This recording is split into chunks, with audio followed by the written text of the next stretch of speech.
Hello again, guys. It's Gregola Productions here, and welcome back to a brand new GPWS series.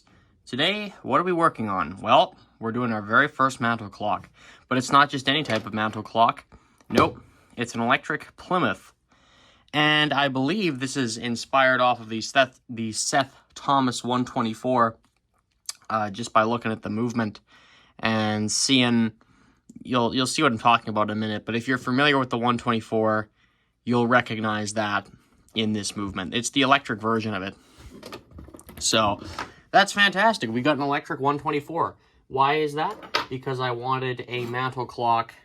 You know, this I actually plan to use.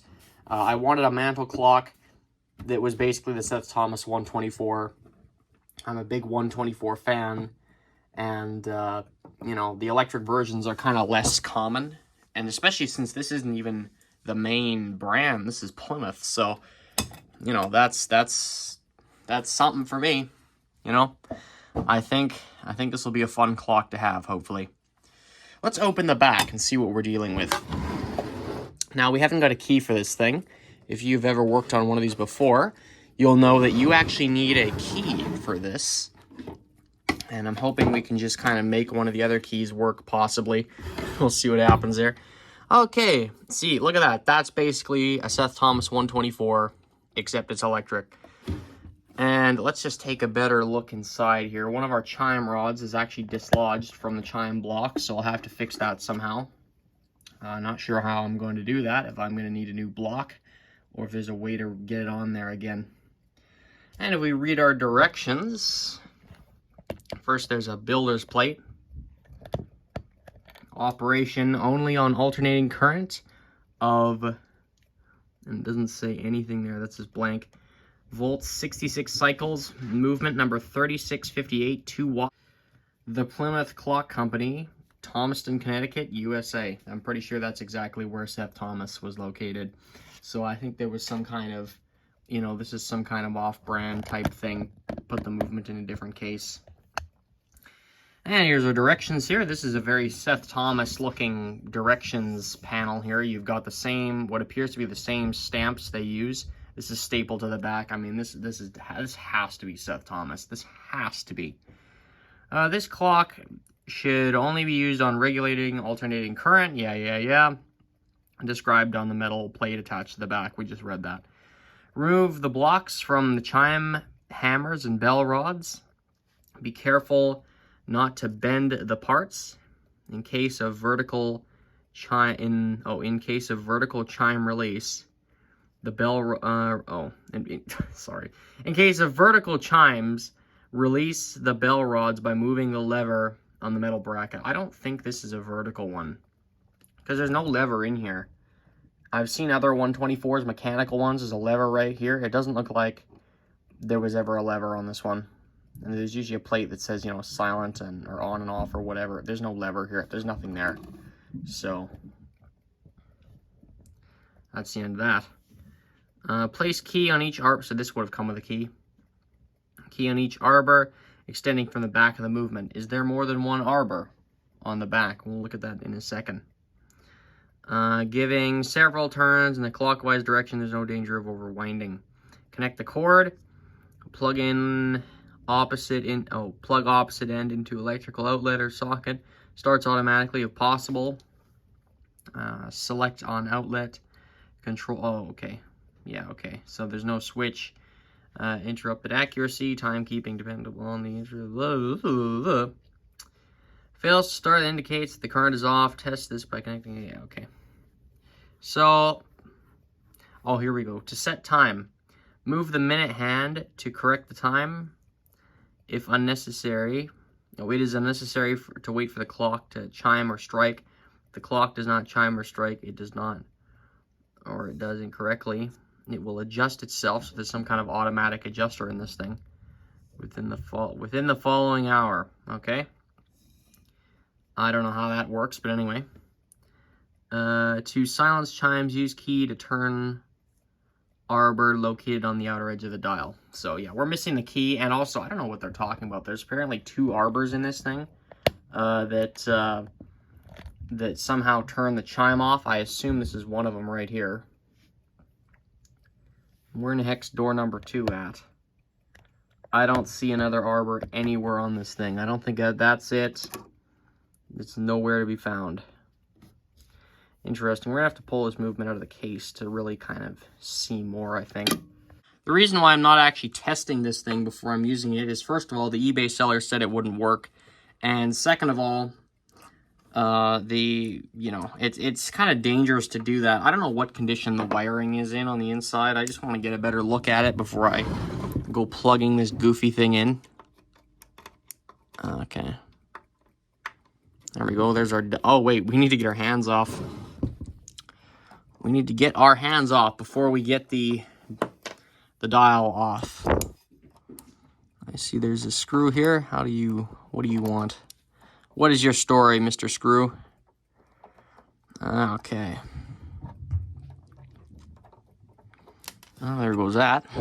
Don't lose any of the hardware. I repeat, do not lose any of the hardware. Oh yeah, and since this is my first time working on one of these guys, we're gonna be like super careful as to where we put all of our stuff. And I will actually show where I put everything, because I don't want to lose any of this stuff. So I've got a green container here. It's going to go in the green container. That's our dial screw, or one of them. There's a washer there, I see. Oh no, that's just the hand. Oh, there's a washer on the top of the hand there. Both of these guys are going in there. I see our chapter ring is kind of faded over here. I'm not going to do anything about that, I don't think. This guy comes off. Whoops. Our hour hand. Now we can get this guy apart. All right, let's go. Now we can get our dial off, and there's a screw there.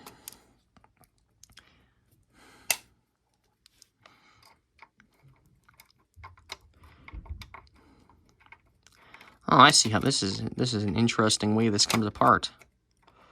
I wonder if this guy's ever been serviced before. Probably not for a very long time, if so. So there's 4 of these screws here.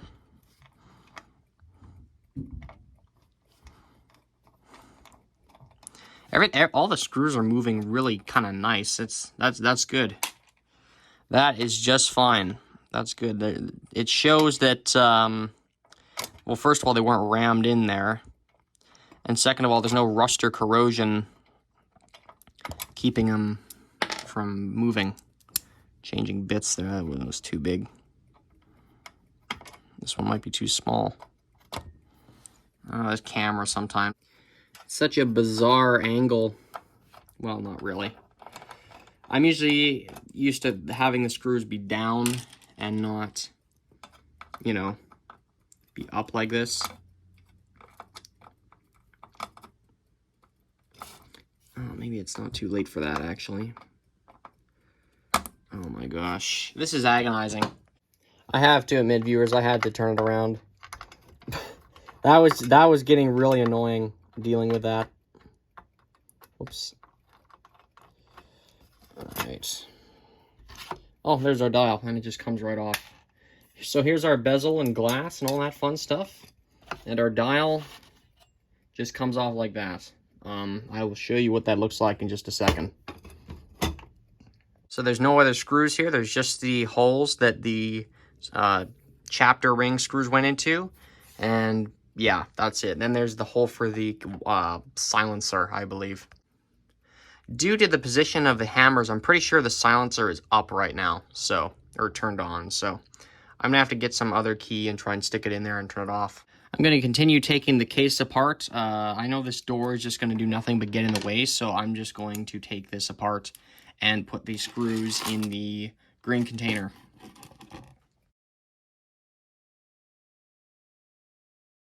Even everything down to the door hinges. I mean, this movement screams, or this entire clock screams Seth Thomas on every possible, you know, like way.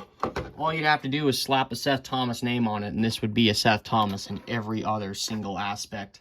Now I've turned the movement face down. I put a couple of wooden blocks underneath this thing, just so the movement, you know, isn't being, just so the case just sits flat, and I can actually get in there. And there appears to be 4 screws around the movement to get it out. I believe that's how you take it out. All right, there's actually that bracket there on top. I just kind of, you know, there's a screw here, here, here, here, here, here, and here. And they're all in there, I believe, right now. And I think there might be one hanging around here somewhere that I haven't put in that. But anyway, our movement is mostly out of the case. We've got a power cord sticking through here. I don't know if this is a cord I want to use. It's pretty ugly. And also, it's got this goofy looking thing on the end. I kind of hate these purely cosmetically. I think this looks kind of stupid. And this rubber is, I don't know, it's okay. Not my favorite, not very good looking. I think I'm gonna have to cut her off.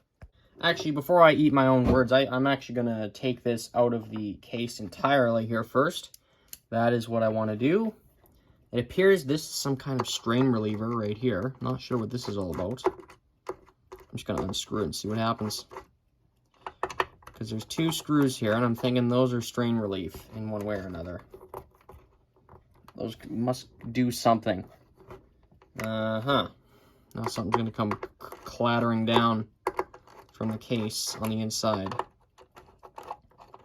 But these guys have to do something.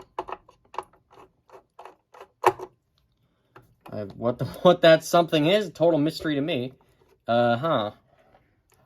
Looks like this is just... Oh, come on. Here we go. Yeah, there is some kind of strain reliever thing in there. I have no idea what that's all about, though. Okay. Yeah.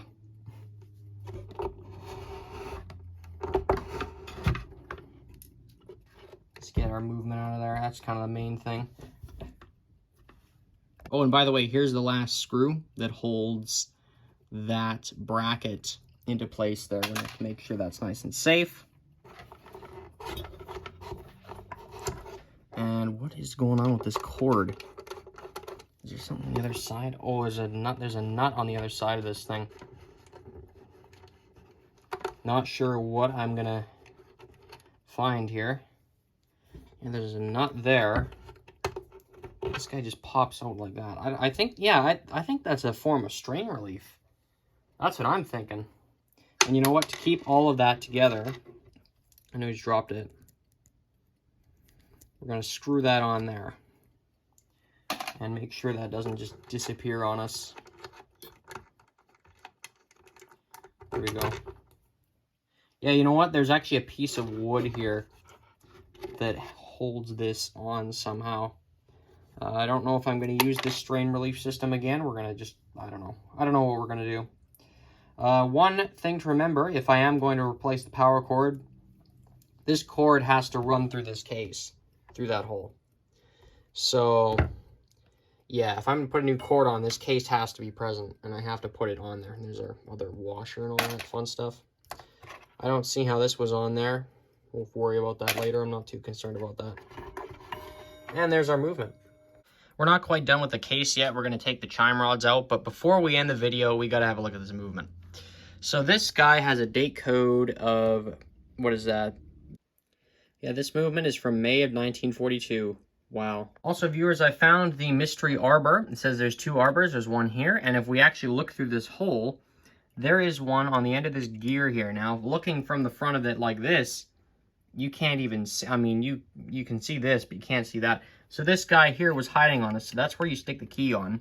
And it looks like for getting a replacement key, it's just a square arbor. And if we go to the front to see our I almost said alarm on and off, our chime on and off, it's the same deal. I'm almost thinking of possibly trying to fabricate a key of some kind, because that's such a simple, you know, I mean, look at that. I might not be able to, but I can at least maneuver this stuff with pliers when it's out of the case. So at least we got that. When the chime is turned on, these hammers go lower, and they are, you know, basically ready to go. Now, I've been looking at the wiring here from this thing. It looks fine. It really does. I mean, The wiring goes into the motor there, comes out, has some heat shrink, and it's got, you know, then it just goes around. I think I'm going to plug this guy in. But before we do that, we are going to actually just look around. Actually, no, I think I'm going to end the video here right away. But as you can see, here's the front. And just so you can see it here, here's the front. This has a, what brand is the motor here on this? There's the motor right there. I think it's Sagamo. I think that might be a Sagamo. I don't know if I'm pronouncing that right. I'm probably not. This movement seems like it'd be fine to run. Obviously it needs a service, needs to be cleaned up and everything. There's also an uncomfortable amount of fiber gears in this thing. There's 3. This is definitely a Westclox idea. Putting fiber gears in a Mantle clock. I can't believe this is here, but it is. So before I even do anything, I'm going to put some oil on those gears. Can you believe that, viewers? Fiber gears in a Mantle clock. There's all the other pieces in there. It appears the motor is the only thing with any type of electric influence. All the rest of it is mechanical. There's also a small spring barrel in this thing to start the... Actually, there might be 2 small springs. You know what? I think there's 2 small mainsprings in this thing to get the chime to work. That's what I'm thinking. I think that's a barrel right there. That guy. Is there a spring inside? I can't see. It's a very interesting movement, and I'm happy to be one of the first guys on YouTube to ever actually look at one of these things and take it seriously. Not that nobody does, but everyone always wants the mechanical versions of this, and, you know, no one bats an eye at the electric. All right, so we've actually plugged this guy in. We've oiled our fiber gears just a bit, and I don't know what's going on here. Are you supposed to tick? Is that what you do? I don't think that's supposed to happen. Weirdly enough, it sounds like ticking, but I don't think that's... Why is this doing that? Okay, good thing I discovered that before taking this apart. Yeah, I wasn't sure if that was some kind of tick, but then I realized, oh wait, it's attached to other gears. At least our motor's running, that's the main thing. I don't know why this was doing that. Was the dirt so bad that it actually couldn't run? I'm not sure what's going on with this movement. There's a lot of moving parts here, so I'm thinking it might have been just so dirty it couldn't actually move. It was actually frozen in place. But I stuck my hand in there and gave that gear a little push. Uh-oh. Oh, that's not good. That is not good at all, viewers. Shoot. I just turned it off. That wheel up in there is probably missing a tooth. Or 2. Shoot. Either that or it's really badly, like, really dirty. Maybe this is why the electric clocks don't get the time of day. Okay, so yeah, that sound that this was making was not good, and the fact that those gears were doing what they were doing was also very not good. But you know what's also not good? The power cord being dragged around everywhere. And when the power cord's getting dragged around, that means the case is getting dragged around, so I'm just going to take the motor off. At least the motor runs. I wasn't sure if it was dead or not, or if there was some kind of electrical issue inside where it didn't want to run. Now, as for our motor parts, I guess we can just stick them for all of our... Well, we'll kind of divide the trains up as we go, but this is the general container for now, for all the parts. So our motor is a modular unit, which is really nice. And also careful, like the reason I'm working on it at this angle is because of the chime rods. I don't want to bend those. Maybe I should have taken those off first, but you know what, I got to get this nonsense out of here. Oh. Okay, are we going to come off nicely, or are we going to play hard to get? This thing has probably been there since 1942, so... Okay, now, how in the heck does this nonsense I think this post here comes off. There's a screw on the opposite side of it, so I'm going to take that off. Yeah. Yeah, this post comes out. And then I believe we can just slide her out this way. Interesting how this stuff works. I see there's a post with a notch in it, and I see there's a post without a notch in it. Oh, there's the other one, or there's the second one, sorry, and here's our first one. I'm not sure if that was burned away somehow. There's a notch in the motor itself, and here's our motor. Look at this big clunking thing. Oh, yeah. Oh, this comes out. Oh, wow. Okay. Was not expecting that. But yeah, this comes apart. Interesting how this works. Okay. Now we are free from all of this. Or sorry, that is free from all of that. And now here's our meat and potatoes right here. That is our movement, more or less. Well, this is the main power source. Whoops. But the other guy is the movement. Yeah. That's really nice, actually. I like this motor already. It seems big and industrial. And I don't mind some big and industrial. That's what I don't mind, viewers. Anyway. Yeah.